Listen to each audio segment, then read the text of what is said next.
क्या आप जवाब देते? श्री चंद्रशेखर जी, श्री आपने उनके साथ कोई गलत काम नहीं किया? चंद्रशेखर जी, धन्यवाद। श्री चंद्रशेखर, बैठिए बैठिए, बेनीवाल जी बैठिए बैठिए, धन्यवाद, बैठिए। धन्यवाद सभापति जी। ये किसी ने आपको पर्ची भेजी है। महोदय, मैं आपके माध्यम से सरकार द्वारा प्रस्तुत वर्ष 25-26 के लिए अनुदान की अनुपूरक मांगों के दूसरे बैच पर अपनी बात रखना चाहता हूं। महोदय, मैं कोशिश ये करता हूं कि विषय से हटूं ना, लेकिन क्योंकि गैस सिलेंडर की समस्या इस समय बहुत बड़ी है, मैं वित्त मंत्री जी का ध्यान आकर्षित करूंगा कि लोग लाइनों में लगे और आपसे बहुत उम्मीद कर रहे हैं कि भाई उनकी समस्या दूर हो जाए। मैं कहना चाहता हूं कि सरकार केवल खर्च को मंजूर देने की संस्था नहीं है, बल्कि जनता के धन की संरक्षक संस्था है। इसलिए जब सरकार अतिरिक्त खर्च की मांग करती है तो संसद का दायित्व बनता है कि वह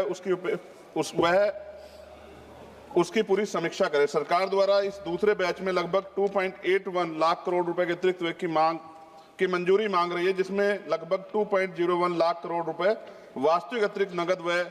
यह बहुत बड़ी राशि है और इसलिए यह जरूरी है कि हम ये देखें पैसा किसके हित में और किस दिशा में खर्च किया जा रहा है।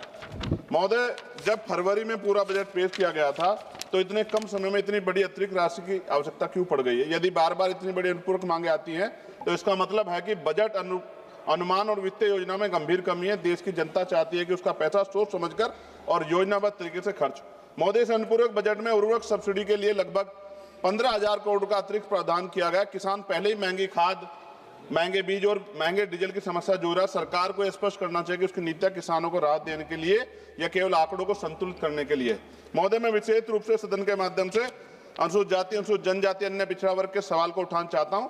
भारत का संविधान हमें सिखाता है कि विकास तभी सार्थक होगा जब समाज के सबसे कमजोर व्यक्ति को उसका लाभ पहुंचे, लेकिन वास्तविकता यह है कि अभी आज भी दलितों के साथ सामाजिक भेदभाव का उनको सामना करना पड़ता है। आदिवासी क्षेत्रों में विकास की गति बहुत धीमी है। ओबीसी समाज को शिक्षा और रोजगार में पर्याप्त अवसर नहीं मिले, इसलिए मैं सरकार से कुछ स्पष्ट मांगे सदन के माध्यम रखना चाहता हूं।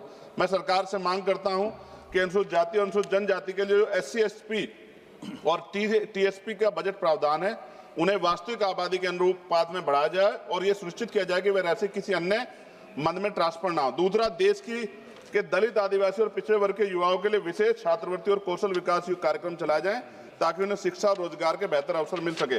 साथ साथ सरकारी नौकरियों में आरक्षण में जो रिक्त पद हैं उनको तुरंत भरा जाए। देश में लाखों पद ऐसे हैं जो वर्षों से खाली पड़े हैं।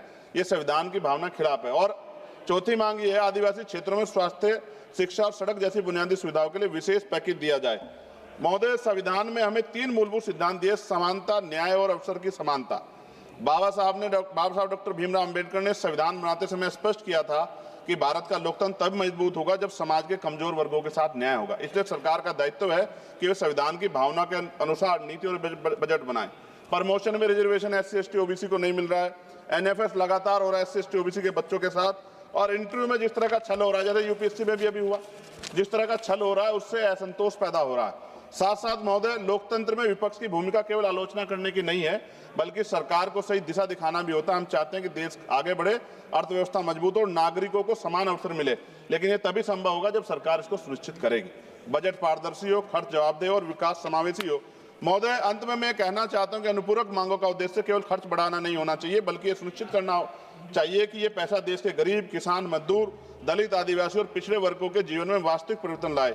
यदि सरकार संविधान की भावना के अनुरूप सामाजिक न्याय के केंद्र में रखकर निर्णय लेती है तो निश्चित रूप से देश का विकास अधिक संतुलित और न्यायपूर्ण होगा। और अंत में सर, नगीना लोकसभा से मैं चुन के आया, मैं धन्यवाद देता हूं अपने लोकसभा के वोटर्स का सभी। महोदय, पिछली सरकारों ने भी नगीना को इग्नोर कर दिया क्योंकि वो बिल्कुल पिछड़े क्षेत्र से आता है। और अंत में एक आखिरी वो कर रहा हूं सर, और ये सरकार भी सर नगीना से दोहरा व्यवहार कर रही है।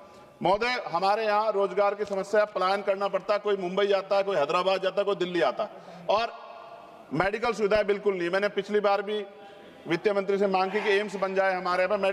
अपने जो स्वास्थ्य मंत्री उनसे मांग के सर विस्तार में कभी अगर जाके देखें, मैं आग्रह करूंगा, निमंत्रण भी दे रहा हूं कि आप कभी आइए नगीना, आपको देख के ऐसा लगेगा कि उससे इतना बड़ा छल हुआ कि वहां की जनता को जानवर माना गया। इसलिए मैं आपसे वहां का प्रतिनिधि होते के नाते कहना चाहता हूं कि वहां अगर आदमी, चेयरमैन सर, अगर आदमी बीमार हो जाए, उसको इमरजेंसी पड़ जाए तो इतना हॉस्पिटल जाएगा, इतना मर जाता है, लोग तड़पते हैं। इसलिए मैं आपसे आग्रह कर रहा हूं। और मैडम, ये मेरा नहीं है, अपना नहीं है, ये हमें तो यहाँ एम्स में मिल जाएगा, लेकिन आपकी बात उनको इलाज आदमी मिले, इसलिए आपसे कह रहा हूँ कि धन्यवाद। नगीना के लोगों के बारे सोचा जाए, हमारे रोजगार की व्यवस्था हो जाए, उद्योग क्षेत्र लग जाए, तो लोगों वहां के बच्चों को रोजगार मिलेगा और वो आपको धन्यवाद दें। धन्यवाद सर। जय भीम, जय भारत। सभा की कार्रवाई शुक्रवार 13 मार्च 2026 को प्रातः 11 बजे तक के लिए स्थगित किया जाता है। Thank you.